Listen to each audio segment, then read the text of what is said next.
کیا کبھی سوچا ہے کہ ماں اپنے بیٹے کو پانی میں بہتا دیکھے مگر بچا نہ سکے، بہن بھائی کی چیخیں سنے مگر ہاتھ نہ پکڑ سکے، باپ اپنی پوری اولاد کو نگاہوں کے سامنے لکڑیوں کی طرح پانی میں بہتا دیکھے اور خود اتنا مجبور ہو کہ کچھ کر نہ سکے، بس آنکھوں سے خون برسائے۔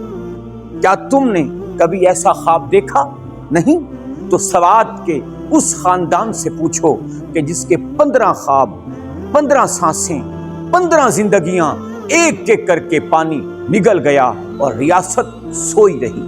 یہ کوئی فلمی سین نہیں، یہ پاکستان کی حقیقت ہے کہ جہاں انسانیت دم توڑتی ہے اور حکمران صرف ٹویٹس کرتے ہیں، گھنٹوں پانی میں پکارتی آوازیں، چھوٹے بچوں کی چیخیں، ماؤں کی فریاد، لیکن نہ کوئی ایمبولینس، نہ کوئی ریسکیو، نہ کوئی ہیلی کاپٹر اور نہ کوئی حکومت، کیونکہ ان کے پاس طاقت نہیں تھی، تعلق نہیں تھا اور سیاسی اہمیت نہیں تھی۔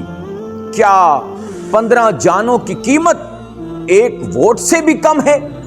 خیبر پختونخوا حکومت کروڑوں روپے کے بسکٹ کھا سکتی ہے، ایئر کنڈیشن دفاتر میں بیٹھ کر پریس کانفرنس کر سکتی ہے، مگر ایک خاندان کو بچانے کے لیے ایک پرانا ہیلی کاپٹر بھی نہیں بھیج سکتی۔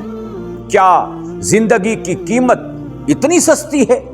ہم سب شرمندہ ہیں، ہماری غیرت مر چکی ہے، ہم ایک ایسی قوم بن چکے ہیں کہ جو صرف تماشا دیکھتی ہے، ویڈیو بناتی ہے اور 2 دن بعد بھول جاتی ہے۔